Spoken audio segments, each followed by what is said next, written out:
Hello বন্ধুরা, আজকে আমি আপনাদের বানিয়ে দেখাবো তালের ক্ষীর। তার জন্য লাগবে কি, এই একটা তাল নিয়ে নিয়েছি আমি। এই তালটাকে খোলা ছাড়াবো, সব খোসা ছাড়াবো। আর লাগবে হচ্ছে এলাইচি, আমি এখানে 3টে ছোট এলাচ নিয়েছি। আর লাগবে হচ্ছে চিনি, যতটা পরিমাণ চিনি লাগবে সেই চিনি। আর এই 1 বাটি নারকেল কোড়া। তাহলে সবার আগে আমি এই খোলাটাকে আগে ছাড়াবো। এই খোলাটাকে ছাড়িয়ে নিয়ে এই খোসাগুলো এইভাবে টেনে টেনে খুলে নিতে হবে। পুরোটা আমি এইভাবে এরকম করে করে পরিষ্কার করে ছাড়িয়ে নিতে হবে। এইভাবে সব খোলা ছাড়িয়ে নিয়েছি। এইভাবে দেখবেন এরকম করে খুলে নেবেন, 3টে আটি বেরিয়েছে। এবার এর মধ্যে একটু জল দিতে হবে। জল দিয়ে এইগুলোকে নরম করে নিতে হবে। 3টেকেই খুলে খুলে ভালো করে হাতের সাহায্যে এইভাবে নরম করে নেবেন, তাহলে এর কাইটা বের করতে খুব সুবিধা হবে। নরম হয়ে গেলে তারপরে এই যে পাত্রটা রয়েছে ছিদ্রের ফলা, এই ছিদ্রের পাত্রটার মধ্যে এই তালটা বসিয়ে এরম করে ঘষে নেবেন। তাহলে ঘষলে নিচে কাইটা পড়ে নিচে থাকবে, এর তলায় কাইটা পড়বে ঘষার পরে। দেখুন আমি ঘষে ঘষে কাইটা বের করে নিয়েছি। এইখানে ধরে নিন ওই নারকেলের যে 1 বাটি নারকেল কোড়া রেখেছিলাম, এইখানে এই 1 বাটি যেরকম নারকেল কোড়া রেখেছিলাম, এখানে ধরে নিন 2 বাটি কাই আছে। এবার তাহলে আমি এই কাইটা এই কড়াইয়ের মধ্যে ঢেলে দেব।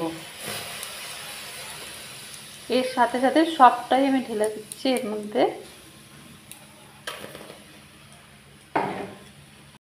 পুরো কাইটা ঢেলে দিয়েছি। এবার নারকেল কোড়াটাও আমি এর মধ্যে ঢেলে দেবো।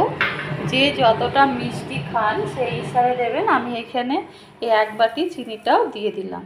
দিয়ে আমি এবার গ্যাসটাকে জোরে করে এইটাকে শুধু নাড়তে হবে। নেড়ে নেড়ে দেখবেন এর কালারটা চেঞ্জ হবে। চেঞ্জ হলে ভাববেন হয়ে এসছে। গ্যাসটা মিডিয়াম ফ্লেম করে দেবেন, না হলে কিন্তু পুড়ে যাবে।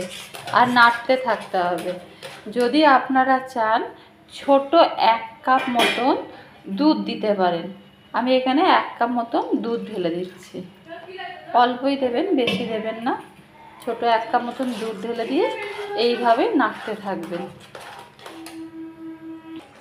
দেখুন নেড়ে নেড়ে একদম ক্ষীরের মতন কিন্তু হয়ে গেছে। আর একটু নাড়লেই এখানে একটু লেগে লেগে গেলেই জানবেন হয়ে গেছে একদম তালের ক্ষীর। আমার প্রায় এটা হয়ে গেছে। আর 2 মিনিট চালালেই আমার এটা হয়ে যাবে নেড়ে। তো আমি এবার করবো কি, এই যে ছোট এলাচগুলো ছিল এটাকে একটু থেতো করে নেব। থেতো করে এর ওপরে আমি দিয়ে দেব। আমার এটা হয়ে গেছে। এইবারে এলাচিটা আমি এর মধ্যে দিয়ে এইবার আমি নেড়ে নিলাম। এবার আমি নামিয়ে নিচ্ছি। আমার একদম তৈরি হয়ে গেছে তালের ক্ষীর।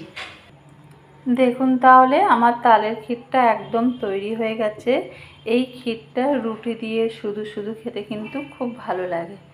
যদি আমার এই রেসিপিটা আপনাদের পছন্দ হয়ে থাকে তাহলে অবশ্যই লাইক আর সাবস্ক্রাইব করে দেবেন। তাহলে আজকে এই পর্যন্তই।